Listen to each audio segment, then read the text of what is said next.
It's Thursday morning, it's been raining again. It's just gone fine, well, no, it's not actually. It is still raining if you look at the puddles. Rob's just swapped the drying floor. He's actually going away for a couple of days. He's come in this morning to do the drying floor because my dad's been away as well. So that's why we've got some steam coming out, because it's hot air meeting the cold air. I'm going to go and see how Morgan's got on with the head, because he rung a few people yesterday, see who's got back to him. I've just been watching James first thing while Charlotte's been feeding. I've been on the phone for the last half an hour, but Morgan's had a mini Merlot, the mini Merlot, the electric one, and he's swept the yard of it, and he's just pushing up some of the green waste now. It's only got a tiny bucket on it, but seems to be doing the job. It's weird though, you can't hear a thing other than the branches cracking, and obviously when it backs up you hear the beeper. Might be small, but it's mighty. All right, Joe. Joe's doing some stoner up somewhere.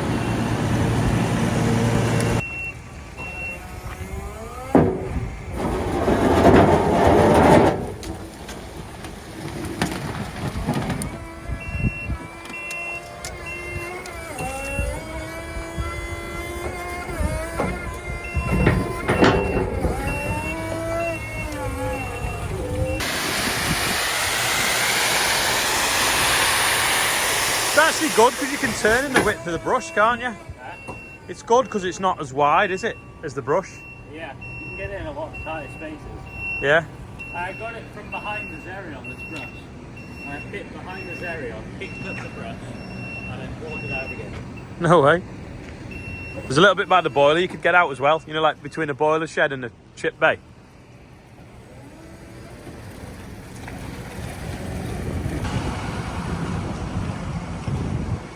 The brush was parked behind there, but he went in with that and picked it up, brought it out.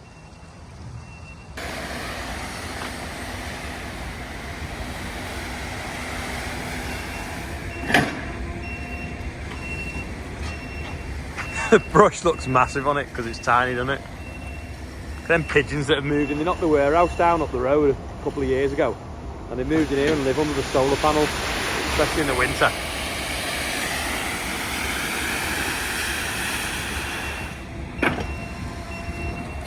The problem is, if you shoot them, they land in the gutters and block the gutters as well.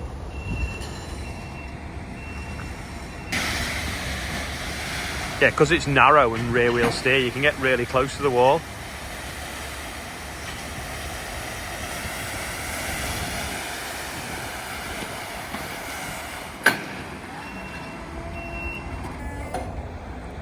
Just clean the gutters out while you're doing that. Just drive in a bit, just drive a bit closer to the building.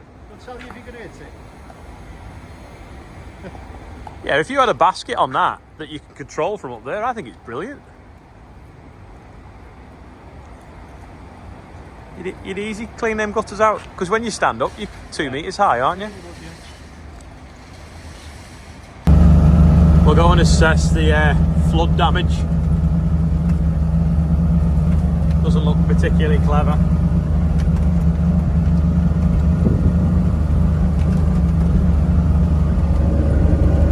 Can't really see, can you? Let me pull down the slope.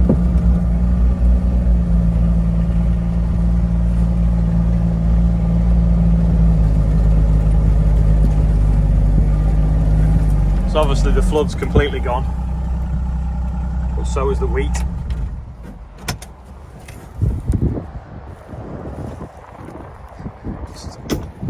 Just a few acres of burr. Nothing. They're making a racket, aren't they? There's a couple of shoots. Some there that's a bit mucky and going a bit yellow. Will it recover? Place your bets. You can see there it looks paddled by ducks or something. Give this a quick swill off after spreading slug pellets yesterday. Tell. Can't even see it's orange. Morgan's washed the Valtra off as well. And they've just turned up for a load of wheat.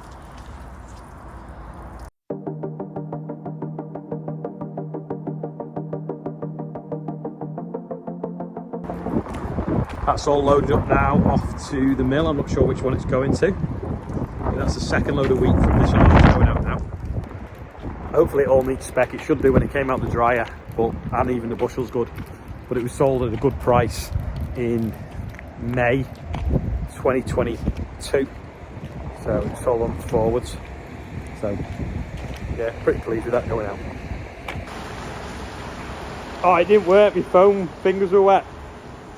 Anyway, Anne's been for straw, and John and David Nuttall have been. Now, I've put them in today's video because I know Brenda will be watching, the gran and mum. So they used to have a milk round up the road, and Ian Hudson from Canada used to work for them. But not only did they do solar and batteries, they've also started collecting milk floats. And I've taught them into building a tractor puller out of a milk float. So keep watching this space because the team seem keen to do it. So maybe next year at Great Eck, or even if Wids are doing it at Scornton again, we might see a tractor pulling milk float, which I think would be quite funny. That looks a bit cleaner, but Morgan said it's not worth washing the wheels on the tractor. I suppose if they're black, you can't really see the difference. Another miserable afternoon, still trying to rain. So we're going to go and do the grass clippings at Everton because it's all on tarmac and concrete, so we won't make a mess doing them. So I'll take the 724 on the dump trailer, still already on it, so nice and easy. I do like the Valtra, but this is still my favourite tractor.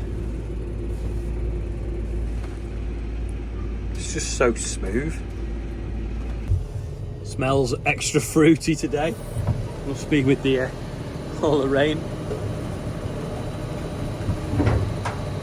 Normally I'd drive the Merlo anyway. Morgan's driving today because I need to charge my phone. There's a charger in this tractor, but there wasn't in the Merlo.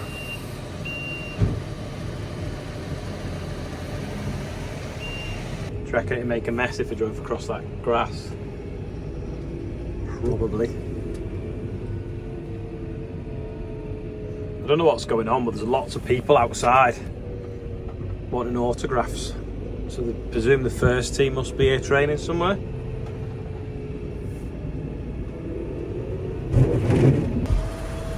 Trying to find somewhere to tip now. So I've come down this track, turned around in the corner of this field, and then I'm going to back into this one now without getting stuck, hopefully.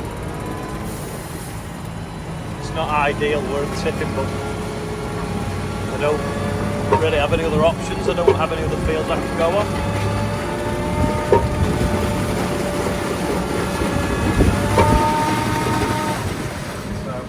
Hopefully, I don't know which spool we're on this one. That's it. Supposed to be getting one of them push-off trailers on demo actually. You know that one I saw at that ploughing match? That'd be quite handy because see the power lines there. I could have tipped at the other end. Oh no, the Land Rovers. I could have tipped at the other end of that track, but it meant tipping under power lines, which obviously you can't do. But with one of them ejector trailers you can. It doesn't make itself any higher. This should have been drilled with wheat, but it's just been far too wet, so looks like they're going to be spring corn now. Still the backboard.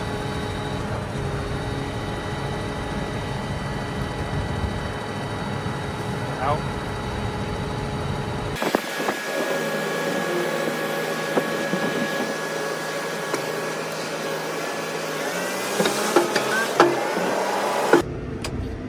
The other good thing about tipping on this track is the wheels will be clean once I get back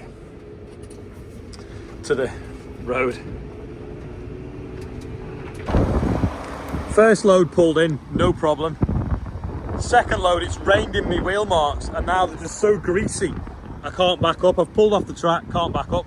So I'm gonna have to, luckily them telegraph poles the other side of that hedge.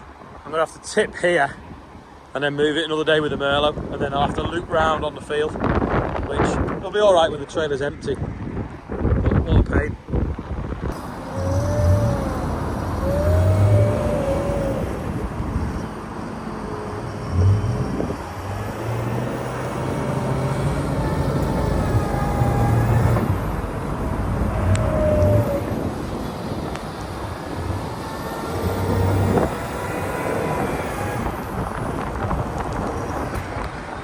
as you've just seen in the video, it's jackknifing.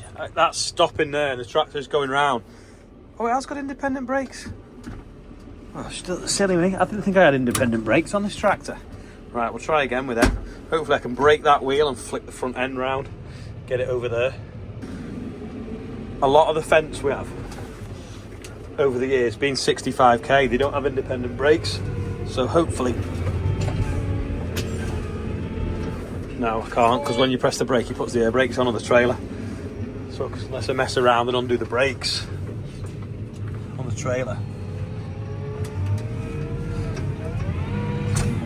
Nah, I'm just going to have to tip in that gateway. I'm just making more mess. Forgot this had independent brakes anyway. I'm going to lock them back together because there's nothing worse than going down the road and hitting the brakes and it's spinning sideways. So that how it works is that brake pedal will brake that wheel and then that one brakes that wheel.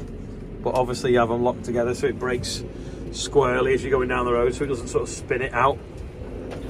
Anyway, I'll clean the tyres now off. We go back to the yard, probably do the birthdays. It's getting on a bit now. It's going dark already and it's only 25 past 4. It's a monster, isn't it? Talking of the electric milk floats tractor pulling, maybe we could take that tractor pulling if Merlo will lend it to us or sell it me really cheap. Someone was asking yesterday how you charge up. You basically unplug that plug, which is like the Back to the Future plug. You know when he's like on the clock tower.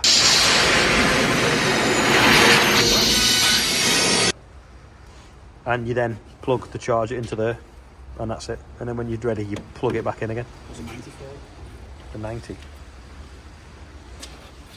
90 kilowatt, which is about 60 horsepower equivalent. There we go. Birthday bumper on the Mini Merlo again in the workshop because it's too wet on the buggy because I washed it before. Suzanne Small 79, Luke Parsley, I think it's pronounced, 29, Edward Pierce is 17, David Cottrell 77, Nathan McCoon is 4, Marshall Muirhead is on there and it was raised now £50,956. Hope you can read it okay on the window of the Mini Merlo with the plastic bag. I believe some people have actually had a dry day today. Don't think we have. Let me know if you have or you haven't. But update on this. Found actually a couple of second-hand heads for it, including one off the Class Tractor, which is the same engine. But the local John Deere dealership, Cornthwaites, can get us one, complete with all the valves and stuff like that. And it comes with warranty. And it's not a lot different to what we were quoted actually for some of the... Well, it's a bit more money for some of the second-hand ones, so I think it makes sense to put the genuine stuff on there. So I'm not just sure how quick it'll come, but fingers crossed we'll get it soon, get it back together. Then it's tractor run ready. People keep asking me the date of the tractor run. We still don't know. We're still waiting on the decision off the council whether we can do it on one of the Saturday nights before Christmas. If not, we have to move it to the new year, between Christmas and New Year. But in other news, the combine is going to be at Bolesworth Estate, a castle thing, when they're doing the Christmas lighty thing for the duration of December. So that's going to be a big job putting some lights on that, but hopefully it will look pretty mega. So that they're going to also do something with the charity for us as well with that. So that is all for today. Thanks for watching. I'll see you all tomorrow. Hopefully it'll be dry. Thank you very much, class, for Clara's gifts. James has been playing with them in the box.